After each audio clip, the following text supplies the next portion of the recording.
The kind of drenching November day that sorts out the real enthusiastic dogmen from the fair-weather Freddies who scamper for shelter every time it drizzles. This gathering in a remote farmyard on the Shropshire-Welsh borders is here to test the prowess of gun dogs under working conditions. The 8 people with numbers on their backs have entered their retrievers in a field trial to decide by competition whose dog is best. The Spaniels belong to the backup team of beaters, whose job it is to drive the game in the direction of the guns. And the men with guns are going to shoot only sufficient birds to test the skill of the competitors' dogs retrieving them.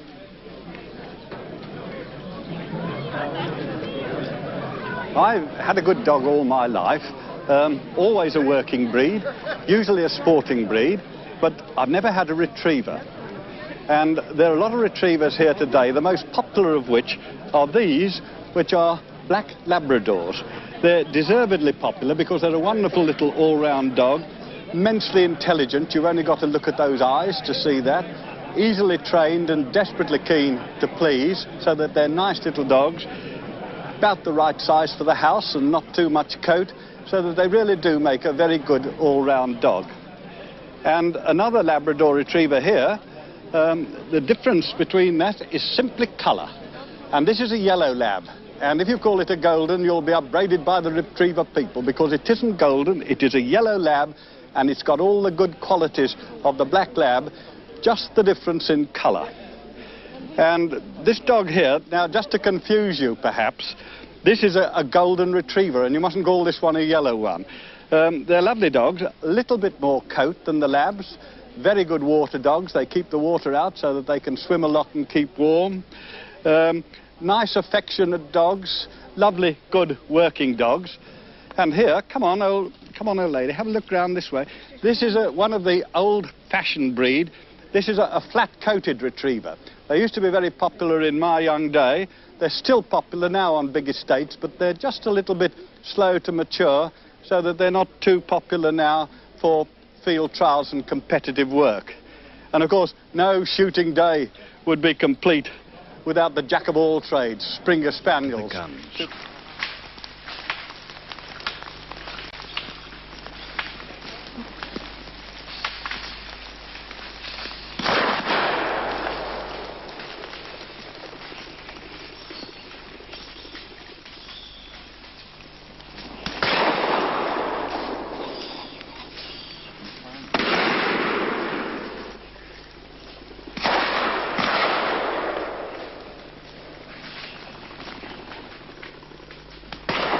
The idea today is not to get a big bag or to enjoy spectacular shooting. They'll only shoot just enough birds for the judges to decide which of the 8 competing dogs performs the best under the varied conditions of a day's shooting.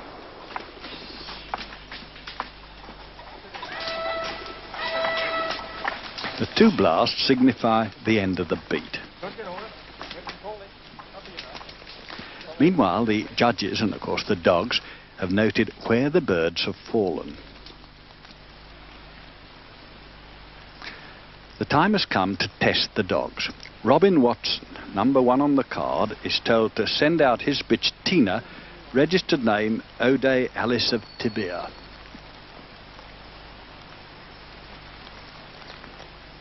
She may have seen several birds fall, but obviously she's got no idea which the judge has indicated to her handler is the one that he wants fetching. So it's vital to be able to attract her attention with a whistle and then to direct her by hand signals near to the bird that the judge says that he wants retrieving.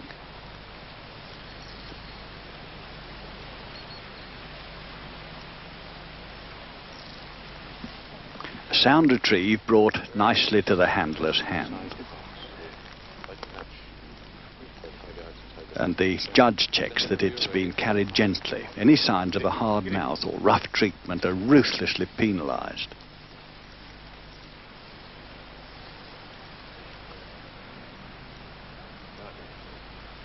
June Atkinson with her golden retriever Holway Chanter.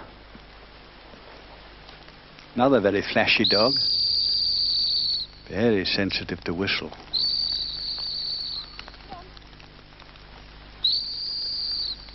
Hello, hello.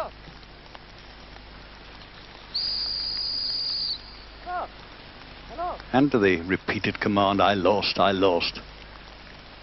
Got it. You can almost sense his delight now that he's in a position to reply, I found, I found. Good dog, a very nice run.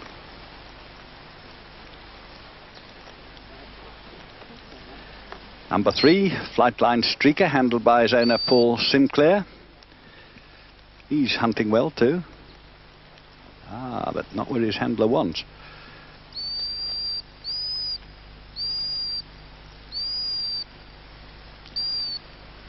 You know, it's very easy for handlers to get a bit fussed, and when they do, their anxiety is almost telepathic, and the dog catches a dose. And then he too tries too hard, and he's getting muddled. He doesn't know where to go now.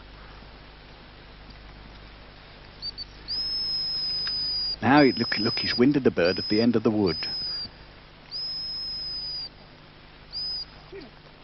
He thinks he knows best, and he's ignoring his handler's instructions to go for the other bird, because he can smell that one.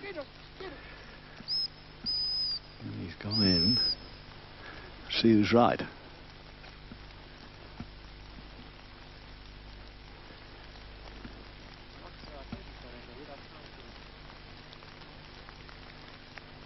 No one can see him now. His handler can't see him. He's just trying to get his attention. He's come out. He found the bird that he smelt. He found the bird that he winded, and he's bringing it out. But alas, it's the wrong bird. It's a bad mistake, and I'm afraid it'll cost him dear.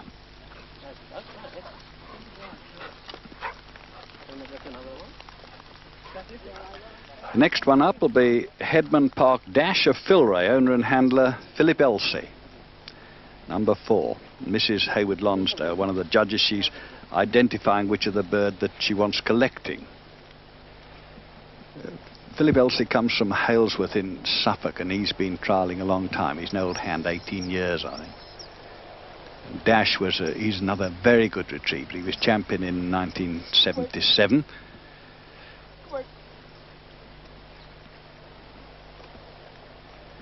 You'll notice that he's not pushing the dog around. He's letting him work with a minimum of direction, and look, his confidence pays off. He's got the bird. Very nice retrieve. A lovely steady dog too. Yes, that's a dog that anybody could be proud of, isn't it?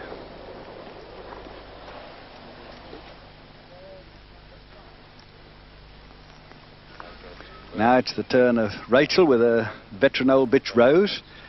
Ken Scandrett, the judge, gives her the choice of one just inside the fence and one just to the left of it, he said. Get on, Rose. Rose, get on, get on. Rose, get on, get on, get on. I thought you should have a little courage. Rose, you'll remember, she popped round the pool. She takes things very easily, and she's taking things easily now. The magic words, I lost, they're familiar since puppyhood, and they've galvanizing her into action, you see. And that tail going, she's enjoying herself now. She's getting fairly close to the bird, I think. Got her nose down. She's using that, and she's found the bird, and Rachel whistled her to come back with it. She retrieves it very sedately and very, very gently. A very nice old bitch, a real old stager.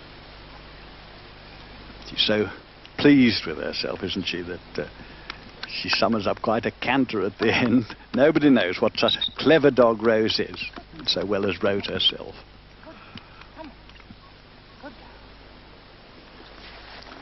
Very, very good for an old lady.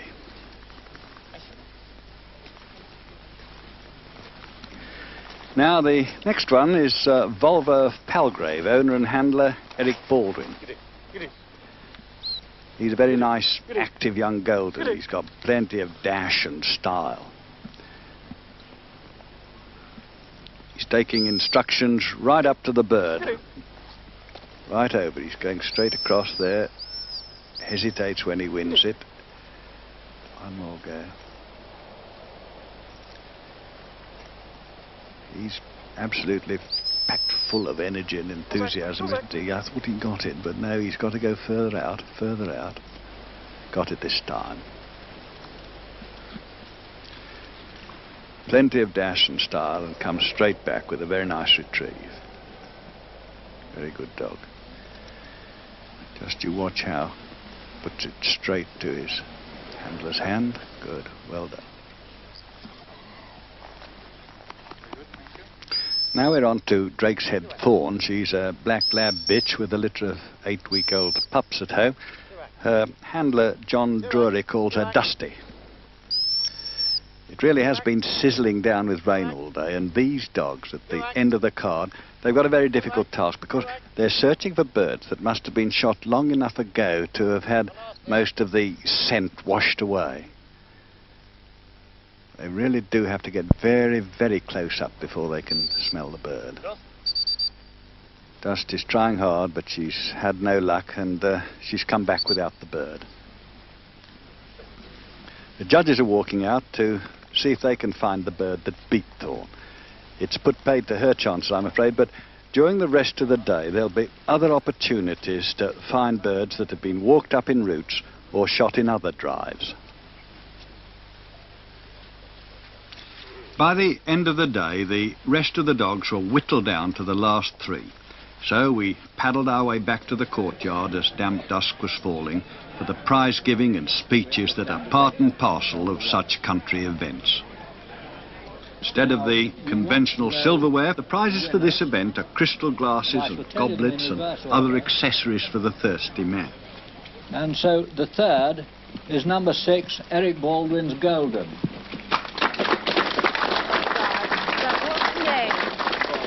Streaker's a keen dog with bags of drive, but he was a bit headstrong, which may have cost him marginal marks. Collected afterwards.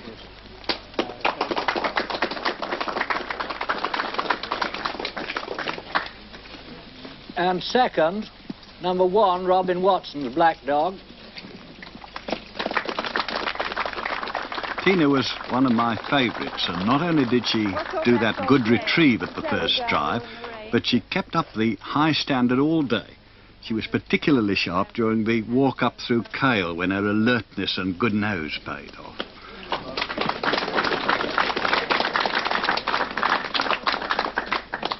And first, number 4, Phil Elsie's Black Dog.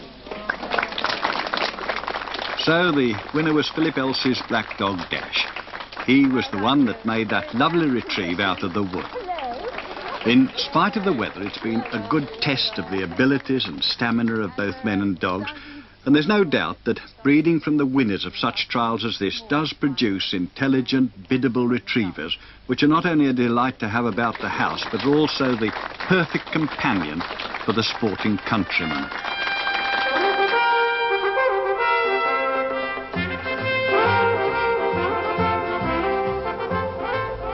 And it's A Dog's Life again in 2 weeks' time.